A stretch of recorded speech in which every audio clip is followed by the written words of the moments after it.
आज से 100 साल पहले का भारत वो भारत नहीं था जो आज चमक रहा है। आज से ठीक 100 साल पहले भारत का माहौल और इतिहास बिल्कुल अलग था। ये वो दौर था जब भारत में अंग्रेजों की हुकूमत थी। लोग गरीबी, भूख और स्ट्रगल के बीच जी रहे थे। भगत सिंह और चंद्रशेखर आजाद जैसे क्रांतिकारियों के साथ हिंदुस्तान अपनी आज़ादी की करवटें ले रहा था।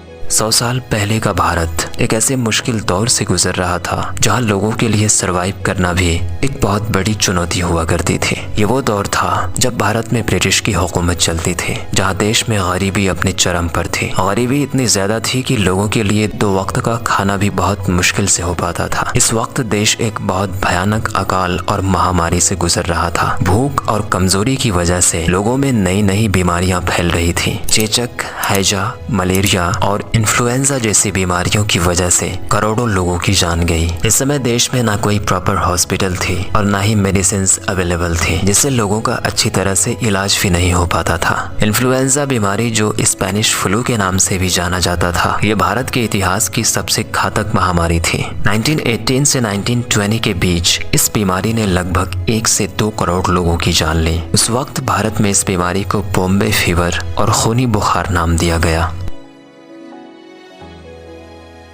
एक तरफ अंग्रेजों का लगान और दूसरी तरफ लगातार बढ़ने वाले अकाल ने भारतीय किसानों को तोड़कर रख दिया था। भूखमरी, सूखे खेत, खाली अनाजों की कोठरी ने लोगों की जिंदगी को और भी संकट में डाल दिया था। 1920s के दौरान भारत की इकोनॉमी और विकास एक बेहद मुश्किल और अंग्रेजों की लूट-फूट से गुजर रहा था। एक वक्त था जब मुगल शासन काल के दौरान भारत की जीडीपी दुनिया की टोटल जीडीपी का 24% हिस्सा हुआ करती थी और इस वक्त भारत की जीडीपी सिर्फ 4% होके रह गई थी। अंग्रेजों की ट्रेंड ऑफ वेल्थ पॉलिसी ने देश की इकोनॉमी को पूरी तरह से बिगाड़ के रख दिया था। मतलब अंग्रेज भारत की दौलत को धीरे धीरे लूट कर ले जा रहा था और इसके अलावा ब्रिटिश अफसरों की पेंशन्स और सैलरीज भारत के ही पैसों से दी जाती थी। भारत से कच्चा माल बहुत सस्ते दामों में बाहर भेजा जाता था और वहां से तैयार माल वापस लाकर भारत में महंगे दामों में बेचा जाता था। उस वक्त भारत की लगभग 80% आबादी खेती पर निर्भर थे। अंग्रेजों ने किसान पर इतने ज्यादा टैक्सेस लगाते थे कि किसान कर्ज के बोझ तले दबके रह गए थे।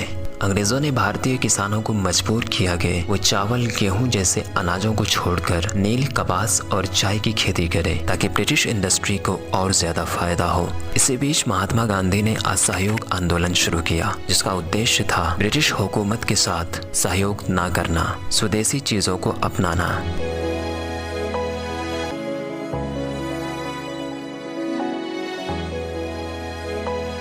इसी बीच टाटा स्टील जैसी दिग्गज कंपनी ने भी भारत में इंडस्ट्रियल रेवोल्यूशन की नींव रखनी शुरू कर दी थी ताकि भारत विदेशी सामान पर निर्भर नहीं रह सके। 1920s का वो दशक जब भारत एक कॉलोनियल इकोनॉमी था, जहां डेवलपमेंट भारत के लिए नहीं बल्कि ब्रिटिश एम्पायर को मजबूत करने के लिए हो रहा था, जिसने भारत की गरीबी को और गहरा कर दिया था। इतनी सारी संघर्ष और चुनौतियों के बीच भारत आधुनिकता की ओर अपना कदम बढ़ा रहा था। ये वो वक्त था जब भारत धीरे धीरे बदल रहा था और देश में बहुत से बदलाव देखने को मिल रहे थे। इसी दौरान पहली बार बॉम्बे की सड़कों पर बस सेवा शुरू की गई। भारत की पहली इलेक्ट्रिक ट्रेन बॉम्बे से कुर्ला रेलवे स्टेशन के बीच चलाई गई, जिसने सफर को और तेज और पोल्यूशन फ्री बनाया। भारत की राजधानी नई दिल्ली का जन्म हुआ। 1926 में ऑफिशियली भारत की नई राजधानी को नई दिल्ली का नाम दिया गया। 1924 को मुंबई का गेटवे ऑफ इंडिया बनकर तैयार हुआ। इस गेटवे को अंग्रेजों ने अपने स्वागत के लिए बनाया था और इत्तेफाक की बात यह है कि 1948 में आज़ादी के बाद आखिरी ब्रिटिश सैनिक इसी गेट से होकर वापस इंग्लैंड रवाना हुए थे।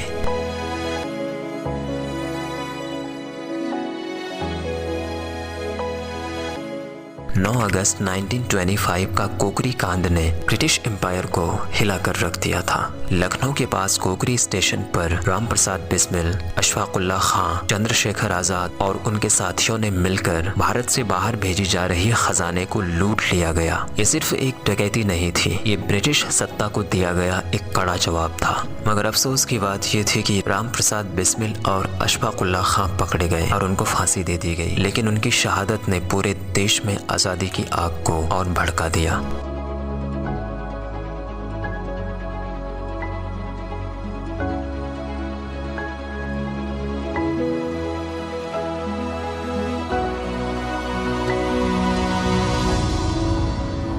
दोस्तों 100 साल पहले का भारत इतिहास का सबसे अंधेरा पन्ना था।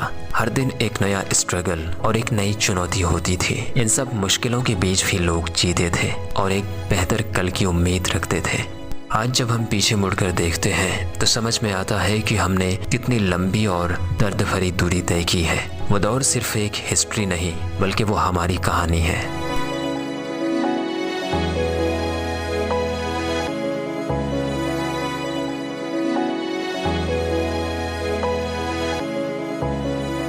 अगर आप इसी तरह की हिस्टोरिकल वीडियोस देखना पसंद करते हैं तो आप हमारे चैनल को सब्सक्राइब करें। हम इसी तरह की इंटरेस्टिंग वीडियोस इस चैनल पर लाते रहेंगे और आपका बहुत बहुत शुक्रिया इस वीडियो में हमारा साथ देने के लिए। Thanks for watching this video.